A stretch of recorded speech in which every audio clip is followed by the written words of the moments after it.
রহমতের নবী আমার রাস্তা দিয়ে চলতেছেন, পার্শ্বে আবু বকর। হঠাৎ করে পেটে ক্ষুধা,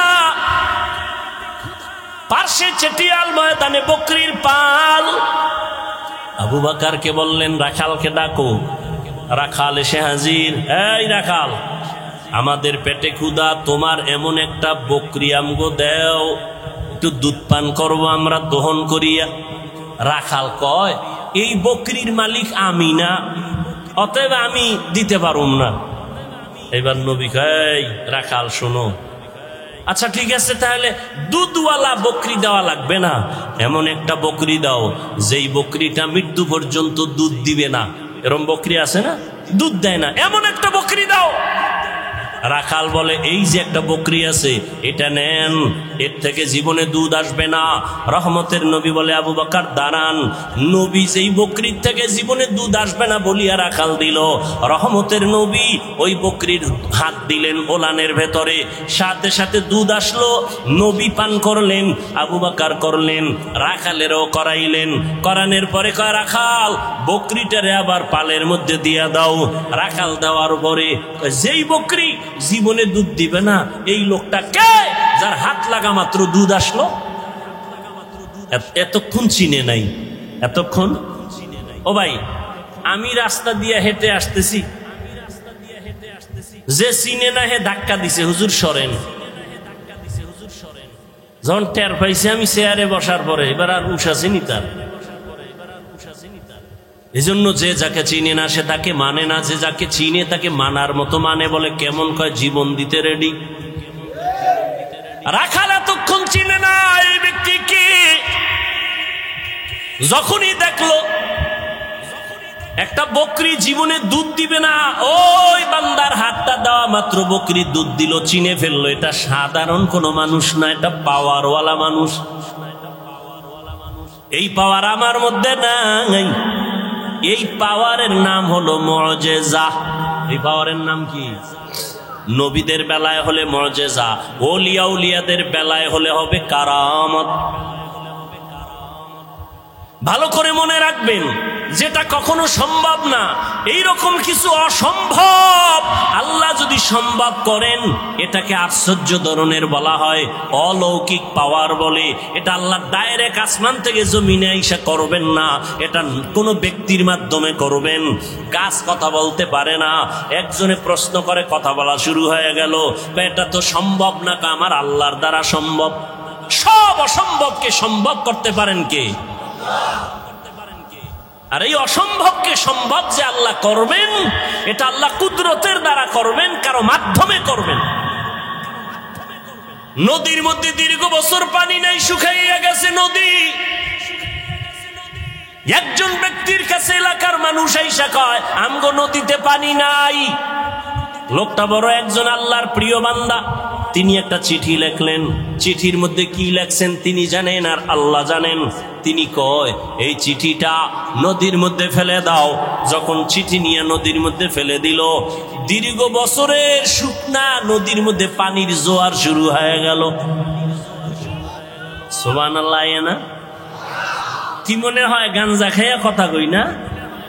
চেহারা দেখলে তো মনে হয় না। একজনে তেঁতুল খায়, কয় কেমন লাগে, কয় ঠোঁটের মিসকলে বুঝো না। কি মনে হয় আমরা গাঞ্জা খাই, ইয়াবা ট্যাবলেট খাই, বিড়িটা নিন। তাহলে আমাকে মাথা খারাপ কেন বলেন?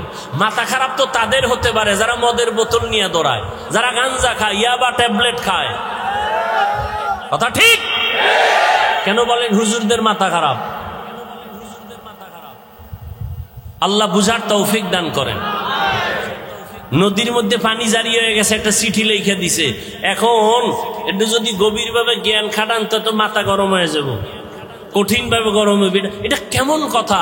চিঠি লিখে নদীর মধ্যে ফালায় দিছে, এইটার মধ্যে পানির জোয়ার শুরু হয়ে গেছে। এটা গাঞ্জা খাওয়া ছাড়া আর কোনো কথা? এটা ভালো মানুষ বিশ্বাস করে কেমনে? কথাটা এটা এই কামটা ঘটাইছে কেটা?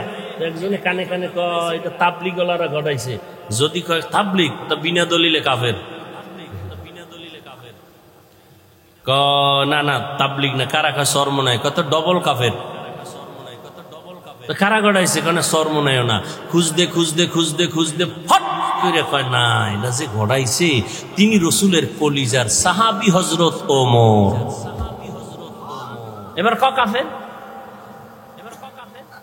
ঘটনাটা কে গড়াইছে? হযরত ওমর। কে সেই ওমর? কে সেই ওমর?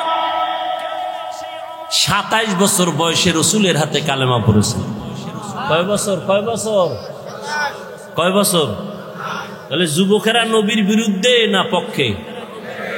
তুমি হারারে কি করো নবীর পক্ষে? চ্যাটিং করো।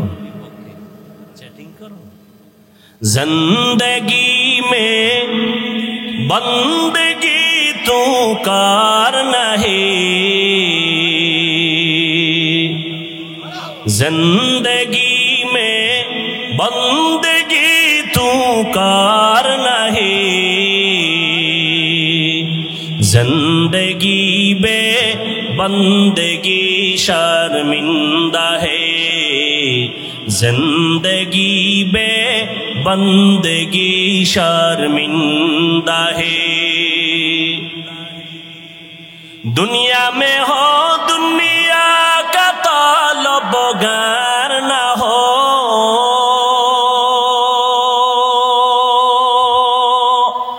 बाजार से गुजर हो खरीदार न हो, दुनिया में हो दुनिया का तलबगार न हो, बाजार से गुजर हो खरीदार न हो। ये दुनिया एक मिसल कागज फूल है, ये दुनिया एक मिसल कागज फूल है, जिंदगी में बंदगी तू करना है, जिंदगी में बंदगी तू करना है, जिंदगी में बंदगी शर्मिंदा है, जिंदगी में बंदगी शर्मिंदा है, जिंदगी में बंदगी कुल बंदगी, जिंदगी पे बंदगी शर्मिंदगी। वमा अरसलनाका इल्ला रहमतन लिल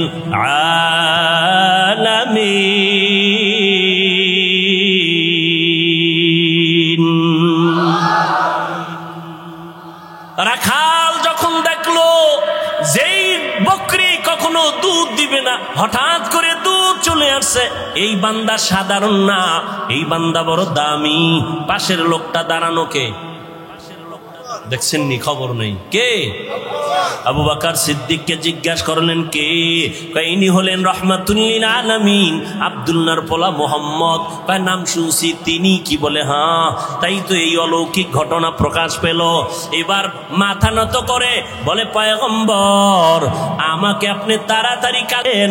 এই রাখাল আর কেউ না, কলিজার সাহাবী আব্দুল্লাহ ইবনে মাসউদ রাদিয়াল্লাহু তাআলা আনহু। ইমামুল আউয়ালিনাল আখিরিন, বাহরে সাদকা রাহমাতাল লিল আলামিন, সাইয়্যিদুল কাউনাইন খাতমুল মুরসালিন, আখির আমদ বুদে ফখরুল আউয়ালিন। এরে আল্লাহর বান্দা, ভালো করে বুঝো, অন্যদিকে তাকাইয়া তামাশা দেখবা না, অন্য কান্দে ওদিকে তাকায় না। তোমার চোখে কেন পানি নাই সেই চিন্তা করো। একজনে আল্লাহর মোহাব্বতে চিৎকার দেয়, তোমার মধ্যে সেই জালজালা কেন হয় না? ওরে আগুন লাগলে তো শরীরটা গরম হবে, এটাই তো স্বাভাবিক। আগুন লাগলে তো গরম তাপ লাগবে, শরীর গরম হবে, এটাই স্বাভাবিক। আগুনের পাশে বসছো, তোমার ভাইয়ের শরীর গরম হয়, তোমার শরীর কেন গরম হয় না? কারণটা কি? তোমার ব্যাটারিতে চার্জ নাই, তোমার ঈমান দুর্বল, তোমার আমল দুর্বল। মাওলার কাছে কান্না করো, হে মালিক, আজকে মানুষ হইলাম, পরিচয় দেই আমি মানুষ, কিন্তু এখনো মানুষ হতে পারি নাই। আব্দুল্লাহ ইবনে মাসউদ নবীর মুজিজা দেখে কালেমা পড়লেন। ওমরের মতো বান্দা নবীর কল্লা কাটতে আসিয়া 27 বছরের নবীর হাতে কালেমা পড়লেন। ও নবীর আশেকের দল, আজকে তাবলীগওয়ালারা বয়ান করে, পীর সাহেবরা বয়ান করে, জুমার দিন খতিব সাহেবরা বয়ান করে। আমার মায়ার নবী মক্কা নগরীতে আসছেন এমন একটা জায়গায়, এত দামি জায়গা কেন না পাক? এর একমাত্র কারণ, এই মানুষগুলো এত খারাপ হইল কেন? যেই জমিনে এত নবী আসলো, এত দামি ঘর হইল, এই মানুষগুলো অন্য জায়গার থেকে একটু ভালো হওয়ার কথা, এরা খারাপ কেন? এর যতটা জবাব আছে, এর মধ্যে শ্রেষ্ঠ জবাব হলো, এরা আল্লাহর নবী আসার আগ পর্যন্ত এরা মুরব্বি হারা ছিল, এই জন্য দিক বেদিক হয়ে গেছে। ঈসা নবী চলে গেলেন, মাঝখানে কোনো নবী নাই, কোনো মুরব্বি নাই। যারাও ছিল নবীর স্থলাভিষিক্ত, এরা দুনিয়ার লোভে পইরা ডান বাম হয়ে গেছে। হালালটারে হারাম কয়, হারামটাকে হালাল বলে। রোহবান, এই সমস্ত ইহুদি আর খ্রিস্টানদের যারা নামদারি আলেম ছিল, এরা টাকা খাইয়া দুনিয়ার লোভে বিধানটাকে ডান বাম করে দিল। মানুষগুলো মূর্তি পূজায় লিপ্ত হয়ে গেল। যেই বাইতুল্লাহ এত দামি ঘর, ওই বাইতুল্লাহর ভেতরে 360টা মূর্তি ভেতরে টানানো। কয়টা? 360টা মূর্তি। এই খেয়াল করো ভালো করে, নবী আইসা নামাজ যখন শুরু করছে, বাইতুল্লাহর পাশে নামাজ পড়ছে, মূর্তি ছিল না? মক্কা বিজয়ের আগে তো মূর্তি নামায় নাই, মূর্তি ভেতরে 360টা মূর্তি। মায়ার নবী আল্লাহর মুহাব্বত নিয়ে নামাজ পড়তেছেন। প্রথম কিবলা বাইতুল মুকাদ্দাসের দিকে ফিরিয়া মদিনায় যাইয়াও আমার নবী ওই 16 মাস দীর্ঘ বছর পর্যন্ত বাইতুল মাকদিসে নামাজ পড়ছেন, কিন্তু নবীর দিলের তামান্না বাইতুল্লাহর দিকে ফিরিয়া নামাজ পড়বেন। মদিনার থেকে দক্ষিণ দিকে হলো বাইতুল্লাহ, ওদিকে ফিরিয়া কখন পড়বেন? নবীর মনে চায়, এত বছর নবী বাইতুল্লাহর দিয়ে ফিরতে পারে না, কিন্তু দিল কাঁদে বাইতুল্লাহর দিয়ে ফিরবে। নবী নামাজে দাঁড়াইলেন, রুকুর হালাতে জিব্রাইল আমিন আইসা কয়, নবী এবার আপনি বাইতুল মাকদিস থেকে ফিরিয়া বাইতুল্লাহর দিকে হয়ে যান। জিব্রাইল ঘুরাইয়া দিল। নামাজ 4 রাকাতের মাঝখানে 2 রাকাতে ওই মসজিদকে মসজিদে কিবলাতাইন বলে, মদিনাতুল মুনাওয়ারার পাশে। ও নবীর আশিকের দল, এই মক্কার মানুষ খারাপ হওয়ার প্রধান কারণ এরা মুরব্বি পায় নাই। আল্লাহর কসম একবার, আল্লাহর কসম 2 বার, আল্লাহর কসম 3 বার, ওয়াল্লাহি বিল্লাহি তাল্লাহি, যতদিন পর্যন্ত এই জাতি মুরব্বি মানবে না, ততদিন পর্যন্ত এই জাতির কপালে শান্তি আসবে না। বর্তমান দুনিয়ায় এই উম্মতের মুরব্বি একমাত্র উলামায়ে আহলে হক। এদের বিরুদ্ধে যদি যায়, এদের পতন হবে মরার আগে, সেদিন বেশি দূরে না। আর যদি আলেমদের মানিয়ে চলে, আল্লাহ পাক শান্তির দরওয়াজা খুলে দিবে। মক্কার মানুষ এত খারাপ কেন? এরা মুরব্বি নাই, মুরব্বি মানে না, মুরব্বিদের উল্টা পাল্টা করে ফেলছে। এই জন্য আল্লাহর মুহাব্বত এখান থেকে শিক্ষা নাও। নবী আসলেন, মুরব্বি উম্মত পেয়ে গেল। নবী এখন মুরব্বি হইয়া উম্মতের ডাক্তার, চিকিৎসা করতেছেন। উম্মতের সুন্দর চিকিৎসা করার জন্য প্রধান কারণ হলো, প্রথম কাজ হলো সুন্দর ব্যবহার। নবী এমন সুন্দর ব্যবহার দিয়েছেন, মক্কার মানুষ নবীর আশেক হয়ে গেল। দুশ্মনেরাও যদি গালি দেয়, কিন্তু পেছন থেকে নবীরে মোহাব্বত করে। যেই মুহাম্মদ এত সুন্দর ব্যবহার, 63 বছর হায়াতে আমার নবী একটা মিথ্যা কথা জীবনে বলেন নাই।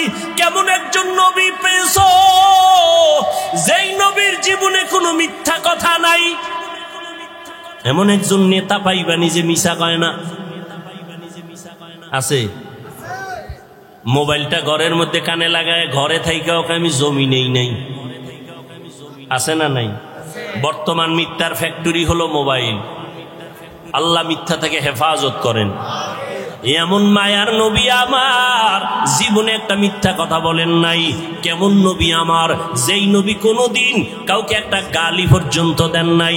নবীর সামনে দাঁড়াইয়া কত দুশ্মন অকথ্য ভাষায় গালাগালি করে, আমার নবী গালি দিবেন দূরের কথা, কোনো গালির জবাব দেন নাই। ও কুষ্টিয়ার মুসলমান, আল্লাহর মোহাব্বত অন্তরে জমা করে নাও। শিক্ষিত এলাকার মানুষ আপনারা, কুষ্টিয়ার বিশ্ববিদ্যালয় থেকে লেখাপড়া করে কত আলেম বের হইয়া উম্মতের দাওয়াত দেয়, দ্বীনে ইসলামের কাজ করে। ও কুষ্টিয়ার মুসলমান, ভালো করে বুঝো, কেমন নবীর আদর্শ পাইলা, যে নবী একটা মিথ্যা কথা বলেন নাই। তুমি আমি কেন মিথ্যা বলবো ইচ্ছা করিয়া? কেমন নবী আমার, যেই নবী একটা গালি কাউকে দেন নাই, গালির জবাব দেন নাই। আরো আশ্চর্য কথা হলো, মায়ার নবী আমার কারো দিকে চোখ গরম করে কখনো তাকান নাই। নবী চোখ গরম করে তাকান নাই। কেমন মায়ার নবী আমার, নবীর এই উত্তম ব্যবহার দিয়া মক্কার মানুষগুলোকে এত দামি বানায় দিলেন। আল্লাহ এক পর্যায়ে জিব্রাইলের পাঠায় কয়, আমি লিস্টি দিয়া দিলাম, নবীর লিস্টি দিয়া দাও। লিস্টির মধ্যে যাদের নাম আছে, নবী যেন ঘোষণা দিয়া দেয়, লিস্টির ভিতরে যাদের নাম তারা বিনা হিসাবে জান্নাতি। ও এলাকার মুসলমানেরা, ও যুবকেরা, ও বৃদ্ধ বাবাজি, ও পর্দার আড়ালের মা বোনেরা, সারা রাত যদি নবীর ইতিহাস বয়ান করি শেষ হবে না।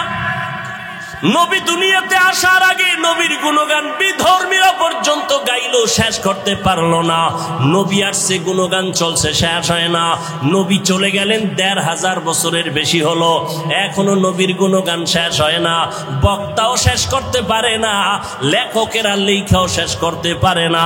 কিয়ামত পর্যন্ত নবীর গুণগান বক্তারা বলবে, লেখক লেখবে, শেষ হবে না। কিয়ামতের দিনও নবীর প্রশংসা চলবে। এরে নবীর উম্মতেরা, ওই নবীর আদর্শ ধারণ করো। আমি কুষ্টিয়ার শিক্ষিত মুসলমানকে জিজ্ঞাসা করব, নবীর রেখে যাওয়া সুন্দর আদর্শ ছাড়া আর কারো কাছে ভালো আদর্শ আসেনি? থাকলে একজনে দাঁড়ায় বলো, হাফিজ ভাই, আমাদের কুষ্টিয়া এলাকার ভেতরে মোহাম্মদের আদর্শ ছাড়া আরো কিছু লোক আছে, তাদের আদর্শ মোহাম্মদেরটার থেকেও ভালো। আল্লাহর কসম, যদি ভালো আদর্শ দেখাইতে পারো, আমি মোহাম্মদেরটা নিব না, আমি তারটা নিব। কিন্তু পারছে কেউ? অনেকে অপচেষ্টা করেছিল। চেষ্টা না অপচেষ্টা? ব্যর্থ চেষ্টা করেছিল। আব্রাহাম লিঙ্কন আদর্শ দিল, জাতি গ্রহণ করে না। মাও সেতুন আদর্শ দিল, জাতি গ্রহণ করে না। লেনিন আদর্শ দিল, জাতি গ্রহণ করে না। কার্ল মার্কস আদর্শ দিল, জাতি গ্রহণ করে না। বরং আওয়াজ উঠল দুনিয়ায়। কি আওয়াজ?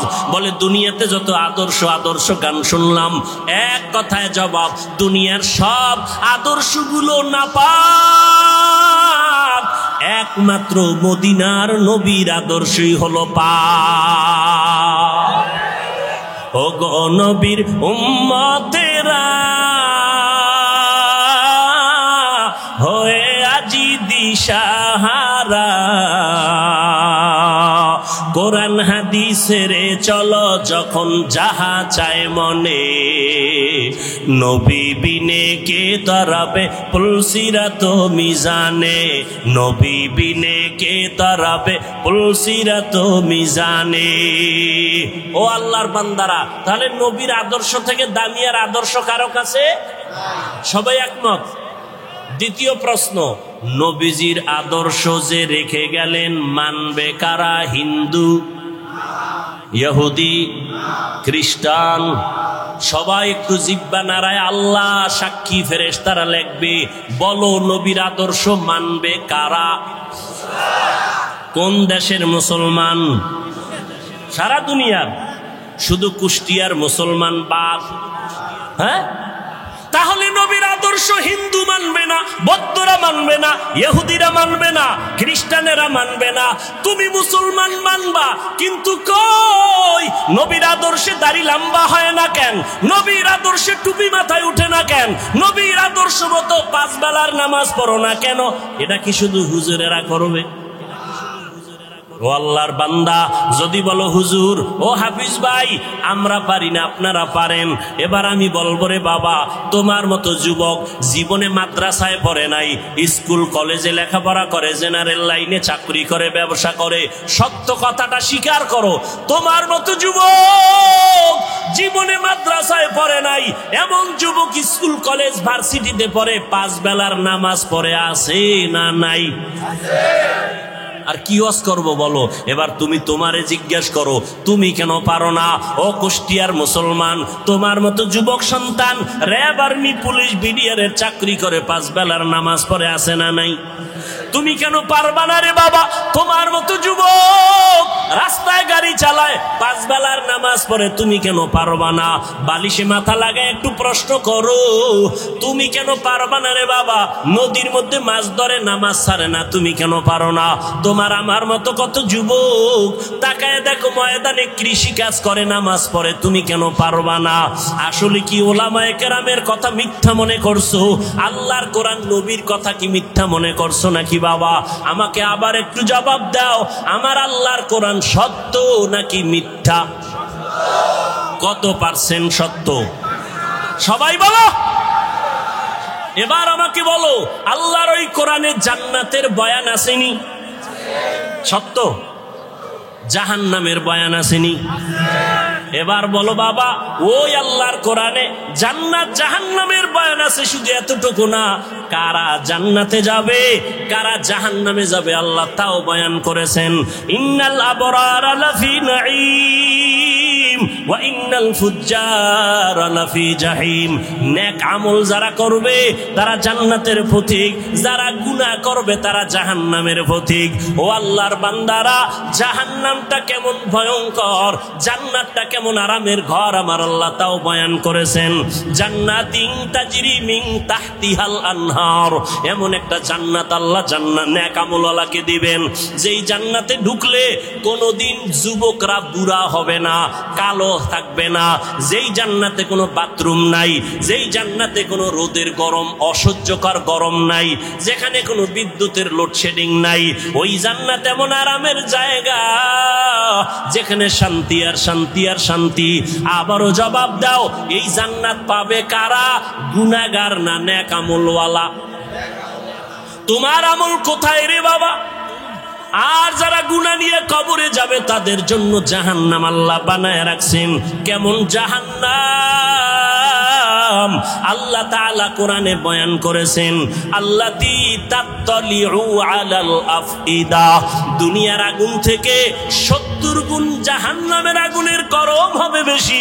ওই জাহান্নামটা গুনাহগারের জন্য, ওই জাহান্নাম এত ভয়ঙ্কর, দুনিয়ার আগুন হাতে লাগলে হাত জ্বলে পা জ্বলে না, পায়ে লাগলে পা জ্বলে হাত জ্বলে না। আল্লাহ বলেন জাহান্নামের আগুনে তোমার মারাত্মক ভয়ঙ্কর আগুন, শরীরের যে কোনো জায়গায় লাগা মাত্র কলিজা পর্যন্ত ভুনা হয়ে যাবে। ও যুবক, আজকে আমিও তো তোমার মতো একটা যুবক। আমি যদি তোমার মতো প্যান্ট শার্ট টাই লাগাইয়া দাড়ি কামাইয়া রাস্তায় ঘুরতাম, মাস্তানি করতাম, কেউ বাধা দিত না। টুপি মাথায় দিলে মাথা গরম হয়, তোমার থেকে কম বুঝি না, এরপরও কেন টুপি ভালাই না? দাড়ি রাখলে যৌবনের ভাব চলে যায়, এগুলো বুঝি, এরপরও কোনো দাড়ি কাটি না। ও যুবক, বেপরদায় চললে বড় যৌবনের ভাব মিটানো যায়, এরপরও কেন বেপরদায় চলি না? ও আল্লাহর বান্দারা, নামাজ পড়তে অনেক কষ্ট, শীতের দিন ফজরের সময় নামাজ পড়াবো আরো কষ্ট, এরপরও কেন নামাজ সারি না রে বাবা? এই লম্বা জামাটা পরলে শরীর গরম লাগে বুঝি, তারপরও কেন এই পোশাকটা ফালাই না? এর একমাত্র কারণ, আল্লাহর কোরআন পড়লাম, নবীর কথা দেখলাম, একটাও কোনো মিথ্যা নাই। অনেক বেঈমানেরা, পণ্ডিতেরা মিথ্যা প্রমাণ করার জন্য অপচেষ্টা করছে, আজও পর্যন্ত আমার মাওলার কথা একটা ভুল বের করতে পারে নাই। পারছে? বরং বহু বেঈমানেরা কালেমা পড়ে মুসলমান হয়ে গেল। ও যুবক বাবা, চিন্তা ভাবনা করিয়া কবরের দিকে যাও, একটু চিন্তা করো রে বাবা, আমার মাওলার কোরআন সত্য। আজকের বৈজ্ঞানিকরা বলে জমিন থেকে 9,30,00,000 মাইল উপরে হলো সূর্য। এই জমিনটা যত বড় তার থেকে 13 লক্ষ গুণ বড় সূর্য। এই সূর্যটা রাতের বেলা নাই দিনের বেলা ছিল, এখনো কেন এত গরম লাগে, সহ্য করা যায় না। আল্লাহর কথা মিথ্যা না রে বাবা। নবী বলেন কিয়ামতের দিন মানুষ, নারী আর পুরুষ সব উলঙ্গ দাঁড়াবে হাসরের মাঠে। সূর্যটা নিচে নেমে আসবে, সূর্যের গরমে জমিনটা তামা হয়ে যাবে। আম্মা জান আয়েশা রাদিয়াল্লাহু তাআলা আনহা দেখেন নবী একদিন তার রুমে বৈশা কাঁদতেছেন। যে নবীর কোনো গুনাহ নাই সেই নবী কান্না করেন। আম্মা জান বলেন, ইয়া রাসূলুল্লাহ, আমার ভয় লাগে কোনো বেয়াদবি করলাম কিনা, আপনি কেন কাঁদতেছেন? আমার নবী বলেন, আয়েশা, আপনি কোনো বেয়াদবি করেন নাই, কেন কাঁদেন হে নবী? মায়ার নবী বলেন, আয়েশা, হাসরের ময়দানের কথা মনে পড়ে গেছে আমার। কিয়ামতের দিন আমার গুনাহগারের উম্মতের কি হালাত হবে। কেন ইয়া রাসূলুল্লাহ? নবী বলেন, আয়েশা, কিয়ামতের ময়দানে নারী আর পুরুষ সব উলঙ্গ দাঁড়াবে। কিয়ামতের দিন সূর্যের গরমে মাথার মগজগুলো টাস টাস করে ফেটে যাবে, জমিনটা তামা হয়ে যাবে। অন্যদিকে জাহান্নামের আওয়াজ, আবার আমার মাওলাও রাগান্বিত আওয়াজ দিবেন, লিমানিল মুলকুল ইয়াউম লিল্লাহিল ওয়াহিদিল কাহ্হার। আমার আল্লাহ এত রাগান্বিত হবেন, হাসরের ময়দানটা থর থর করে কেঁপে উঠবে। হাসরের ময়দানে সবাই থাকবে উলঙ্গ, নারী আর পুরুষেরা। ও পর্দার আড়ালের মা বোনেরা, আল্লাহ আপনাদের এত মর্যাদা দান করেছেন। আপনারা নবীদের মায়ের মতো মা, আপনারা আলেমদের মায়ের মতো মা, আপনাদের এত সম্মান। আপনারা খাদিজা রাদিয়াল্লাহু তাআলা আনহার মতো নারী, আপনারা আয়েশা রাদিয়াল্লাহু তাআলা আনহার মতো দামি নারী, আপনারা ফাতেমা রাদিয়াল্লাহু তাআলা আনহার মতো দামি নারী, ঈসা নবীর মা মারিয়াম আলাইহিস সালামের মতো দামি নারী। আপনারা আল্লাহ পাক রব্বুল আলামিন এত সম্মান আপনাদের দান করলেন। ও পর্দার আড়ালের আম্মা জানেরা, এতক্ষণ আমি যুবকদের যত বয়ান শুনাইলাম ভালোর লাইনে, এই ভালোটা ততদিন পর্যন্ত হবে না যতদিন পর্যন্ত মা আপনি সন্তানকে ভালো লাইনে চালাইবেন না। কারণ সন্তান ভালো লাইনে যাওয়ার পেছনে অবদান হলো মায়ের, কারণ সন্তান মাকে বেশি ফলো করিয়া চলে। এই জন্যই নবীও বলেছেন, এ দুনিয়ায় সব থেকে নারী নেককারিনী যারা আদর্শবান নারী বড় দামি সম্পদ। এরে আম্মা জান, আপনার সন্তানটাকে আপনি ডাক্তার বানাবেন, বাধা নাই, ইঞ্জিনিয়ার বানাবেন, বাধা নাই, প্রফেসর বানাবেন, বাধা নাই। ও যুবক, তুমি স্কুলে পড়ো, কলেজে পড়ো, ভার্সিটিতে পড়ো, বাধা নাই। আমি এতক্ষণ তোমাদের এত চিল্লাইয়া বয়ান শুনাইলাম, একবারও আমি বলি না তোমরা হুজুর হইয়া মাদ্রাসায় যাও।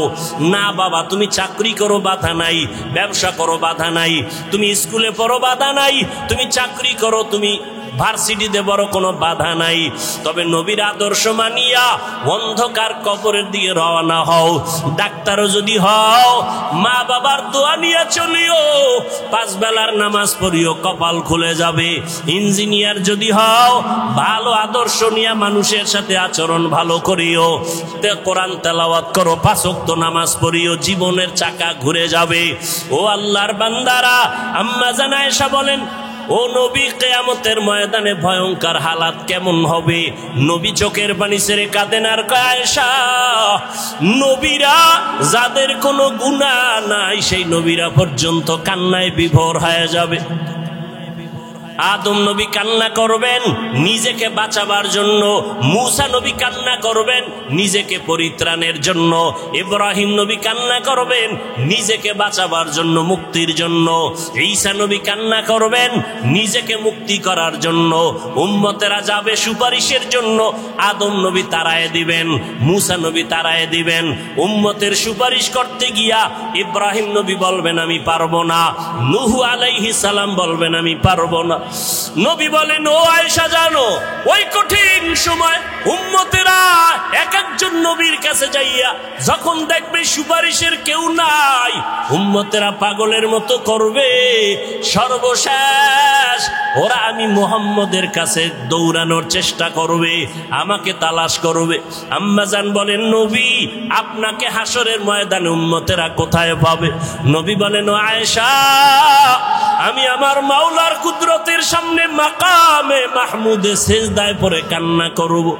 অন্য নবীরা নিজেকে বাঁচাবার কান্নায় বিভোর, আর আমি মুহাম্মদ একবারও আমার জন্য আমি কান্না করব না। আমি কান্না করে শুধু বারবার বলবো আল্লাহ আমার উম্মতেরে বাঁচাও, আমার উম্মতেরে বাঁচাও, আমার একটা উম্মত যেন জাহান্নামে না যায়। আমার আল্লাহ তখন বলবে নবী আপনি কাঁদবেন না, আপনার উম্মত গুলো ধরে ধরে বাছাই করে জান্নাতের ময়দানের দিকে নিয়ে যান। ও আয়েশা আমি তখন খুশি মনে আমার উম্মত গুলো ধরে ধরে জান্নাতের ময়দানের দিকে নেওয়া শুরু করব। আম্মা জান আয়েশা বলেন ইয়া রাসূলুল্লাহ কোটি কোটি কোটি মানুষের ভেতরে আপনার উম্মত গুলো চিনবেন কি করে? নবী বলেন ও আয়েশা যেই উম্মত দুনিয়াতে আমি মুহাম্মদের মোহাব্বতে ভরিয়া ওযু বানাইয়া 5 বেলার নামাজ যথাযথভাবে আদায় করবে, কিয়ামতের ময়দানে ওই ওযুর জায়গাগুলো নূরের আলোতে চমকাইতে থাকবে। আমি নবী দেখে দেখে উম্মতকে জান্নাতের দিকে নিয়ে যাব। ও কুষ্টিয়ার মুসলমান বাবারা, ও যুবক বৃদ্ধ বাবাজি, পর্দার আড়ালের মা বোনেরা, কিয়ামতের ময়দানে আল্লাহ না করুন যদি আল্লাহর নবীর সুপারিশের কাতারে দাঁড়াইতে না পারি, বেনামাজি হইয়া যদি দাঁড়াই, বেপরদার অবস্থা নিয়ে যদি দাঁড়াই, তওবা না করে গুনাহ নিয়ে যদি যাই, নবী তখন বলবে না তুমি আমার উম্মত না, আমি তোমার নবী না। আল্লাহ পাক বলবেন ও ফেরেশতা এই গুনাহগার বেনামাজি না ফরমানের জাহান্নামের হ্যান্ডকাপ লাগায় দাও। ও আল্লাহর বান্দারা সূর্যের গরম সইতে পারি না, গুনাহ নিয়ে কবরে গেলে হাসরের ময়দানে কেমনে জাহান্নামের আগুন সহ্য করব? একটু নিজের চিন্তা করো। আজকে তোমার ডানে বামে আমার ডানে বামে ভক্তবৃন্দের অভাব নাই, টাকা পয়সা বাড়ি গাড়ির অভাব নাই, মরিয়া গেলে সাদা কাফন ছাড়া কেউ নাই, অন্ধকার কবরে কেউ আমার আপন হইয়া যাবে না। অতএব এখনো সময় আছে, তওবা করে নাও, আল্লাহর মোহাব্বত নিয়ে উলামায়ে কেরামের পরামর্শ নিয়ে 5 ওয়াক্ত নামাজ পড়ো। এখনো সময় আছে, মনে মনে আমার আল্লাহকে ডাকো আর বলো হে মালিক জীবনে তো নামাজ কম সারি নাই, বেপরদায় কম চলি না, আজকে থেকে তওবা করলাম। আমার মতো যুবক স্কুল কলেজে পড়িয়া ব্যবসা করে চাকরি করে যদি নামাজ পড়ে আমি কেন পারবো না? আজকে থেকে নামাজ ছাড়বো না, বেপরদায় চলবো না, দাড়ি কাটবো না, মা বাবার সাথে বেয়াদবি করবো না, মুরব্বীদের সাথে বেয়াদবি করবো না, উলামায়ে কেরামের পরামর্শ নিয়া নবীর তরিকা মানিয়া চলবো, মা বাবার দোয়া নিয়া চলবো। তওবা করার মতো যদি নিয়ত হয়, অন্তরে যদি কোনো নেফাকি আর দুর্বলতা না থাকে, খাঁটি তওবা করার নিয়ত যাদের অন্তরে আছে, দুটো হাত আমার আল্লাহকে দেখাইয়া দাও। আয় আল্লাহ আমাদের হাতগুলো কবুল করে নেন, তওবা কবুল করে নেন। তওবার উপরে মজবুত হইয়া নবীজির আদর্শ মানিয়া উলামায়ে কেরামের পরামর্শে চলার তৌফিক দান করেন, আমিন। আলহামদুলিল্লাহি রাব্বিল আলামিন, ওয়াসসালাতু ওয়াসসালামু আলা সাইয়্যিদিল আমবিয়াই ওয়াল মুরসালিন ওয়া আলা আলিহি ওয়া আসহাবিহি আজমাইন। ইয়া আরহামার রাহিমিন, ইয়া আরহামার রাহিমিন, ইয়া আরহামার রাহিমিন।